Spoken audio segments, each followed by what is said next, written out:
আপনারা যারা আপনার ফোনে মাইক্রোসফট অফিস ইনস্টল দিয়েছেন কিন্তু ইউজ করতে পারতেছেন না, লগ ইন দিতেছেন, বিভিন্ন সমস্যা করতেছে, তো আজকের ভিডিওটা আপনার জন্য। আপনি যদি আমার চ্যানেল নতুন হইতেন, চ্যানেলটা সাবস্ক্রাইব করে পাশে থাকা বেল বাটন অল করে সাথে থাকবেন। ভিডিওটাতে অবশ্যই একটা লাইক দিবেন, চ্যানেলটাতে আপনার কমেন্ট করে মন্তব্য জানাবেন। তো বেশি কথা না বলে চলুন শুরু করা যাক। তো আপনারা মাইক্রোসফট অফিস ইনস্টল দেওয়ার জন্য চলে যাবেন আপনাদের প্লে স্টোরে যাওয়ার পর আপনার এখানে সার্চ বক্সে সার্চ দিবেন এমএস অফিস লিখে সার্চ দেওয়ার পরে এখানে আপনারা অনেকগুলো অ্যাপস পাবেন। তার ভিতর এই যে দেখেন, আপনারা যদি লক্ষ্য করেন এখানে এই যে এই অ্যাপসটা, আপনারা এই অ্যাপসটা কি করবেন, ইনস্টল দিবেন। আচ্ছা, এখানে ক্লিক দেওয়ার পর, কারণ আমি ইনস্টল দিয়ে দেখাইতেছি, আপনি যদি ওপেন করেন, ওপেন করার পর আপনারা দেখেন এখানে এই যে বিভিন্ন সমস্যা করে, মানে এখানে আমি অনেকবার ট্রাই করেছি, এখানে কি প্রবেশ করা যায় না। ট্রাই করে প্রবেশ করা যায় যদি আপনার পুরাতন কোনো মাইক্রোসফট অফিস অ্যাকাউন্ট থেকে থাকে, আপনি এখানে জিমেইল দিয়ে পাসওয়ার্ড দিবেন, তাহলে আপনি লগ ইন একবার যদি করতে পারেন তাহলে আর কোনো সমস্যা নেই। আর নতুনবার আমি অনেকবার এখানে অ্যাকাউন্ট খোলার চেষ্টা করেছি কিন্তু হয়নি। তো আপনারা যদি এখানে দেন, দেখেন হাবি জাবি লিখে দিলাম, সার্চ দিই, এখানে যদি খেয়াল করেন দেখেন কি বলে, এই যে এরকম সমস্যা করতেছে।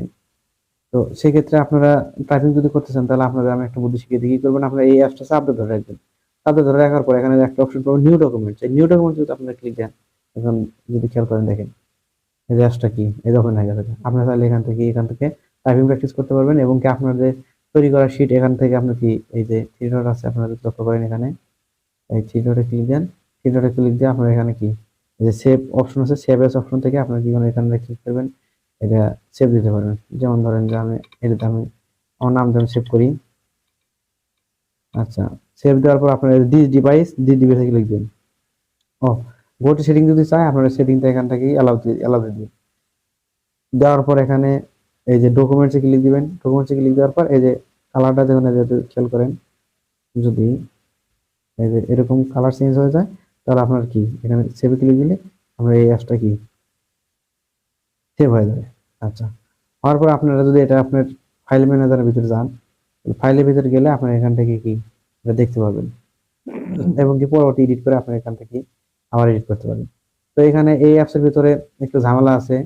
তো আপনারা যদি পুরাতন ভার্সন যদি ইউজ করতে চান, তো পুরাতন ভার্সনটা কোন জায়গা থেকে ডাউনলোড দিবেন তার সম্পূর্ণ প্রসেস আমি আপনাদের এই ভিডিওর মধ্যে দেখাই। তো আমি এই অ্যাপসটাকে আনইনস্টল করি।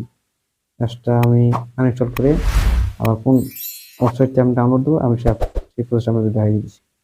আনইনস্টল করে আমি এখন চলে যাবো আমার গুগল ক্রোমে। আচ্ছা, গুগল ক্রোমে যাওয়ার পর আপনি এখানে search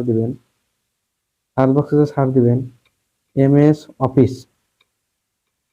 MS office, MS office. আচ্ছা, MS office old version APK লিখে সার্চ দেওয়ার পর, ওল্ড ভার্সন এপিকে লিখে সার্চ দেওয়ার পর এখানে অনেকগুলো ওয়েবসাইট পাবেন। তার ভিতরে যে এই যে প্রথম যে ওয়েবসাইটটা আছে, এখন যদি আপনারা লক্ষ্য করেন, এই যে অ্যান্ড্রয়েড এপিকে ফ্রি, এই ওয়েবসাইটে আপনারা কি করবেন, প্রবেশ করবেন। এখানে প্রবেশ করার পর যতগুলো মাইক্রোসফট অফিস লঞ্চ করেছে সবগুলো অ্যাপস এর ভিতরে আছে। এই যে দেখেন অনেক আছে। আপনি এখান থেকে না আপনার এই যে এই অ্যাপসটা আপনার ইনস্টল আপনার ইচ্ছা মতো যেটা যে কোনো একটা আপনি কি নিতে পারেন। তো আমি এই অ্যাপসটা ইনস্টল দিয়েছি। এই অ্যাপসটা যদি ক্লিক দিই, ডাউনলোড অ্যাপে গিয়ে ডাউনলোডে যদি ক্লিক দেন, তাহলে আপনার কি ডাউনলোড হয়ে যাবে। তো আমার যেহেতু আমার ডাউনলোড দেওয়া আছে, আমি এখন ডাউনলোড ভিতরে যাই, আমি এটা কি অন করতেছি। আচ্ছা, ইনস্টল দিই। আর মাইক্রোসফট অফিসের মাধ্যমে আপনারা বিভিন্ন ডকুমেন্টস তৈরি করতে পারবেন। তার ভিতরে যেমন আপনারা যদি কোনো কোচিং এ পেশার সাথে জড়িত থাকেন, তাহলে আপনারা এই মাইক্রোসফট অফিসের মাধ্যমে আপনার এই ফোন দিয়ে কি করবেন, কম্পিউটারের মতো কি প্রশ্ন তৈরি করতে পারবেন।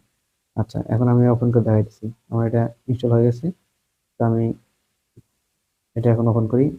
আচ্ছা, আর এই মাইক্রোসফট অফিসে কাজ করার সময় আপনারা যদি আপনাদের ওপেন করে দেখাচ্ছি, যদি ওপেন করেন তাহলে দেখেন ওই আগেরটার মধ্যে কি চাই, এখানে কি লগ ইন চাইতে পারে, লগ ইন চাইতেও পারে, না পারে। আর যদি লগ ইন চাই তাহলে আপনারা কিভাবে কি করবেন আমি দেখাইতেছি। আচ্ছা, এই যে আবার কি লগ ইন চলে আসছে। যদি লগ ইন চাওয়া থাকে আপনারা কি করবেন, এখান থেকে কি করবেন, আপনার ফোনে ডাটা কানেকশন অফ রেখে, এবং কি এই যে এরোপ্লেন মোড কি করবেন, অন করবেন। এরোপ্লেন মোড অন করার পর আপনারা এখানে কি করবেন, এখানে এই যে লগ ইন চাচ্ছে না, আপনারা এখানে যে কোনো একটা এমনি আইলে ধরে লিখবেন। লেখার পর এখানে এই যে এখানে ক্লিক দেওয়ার পর এই যে নো নেটওয়ার্ক কানেকশন ওকে দিবেন। ওকে দেওয়ার পর আপনারা দেখেন কি হয়। ওকে দিয়ে যদি না কাজ হতেছে আপনি আর একটু একবার একটু বেগে আসবেন, আবার নতুন করে ওপেন করবেন।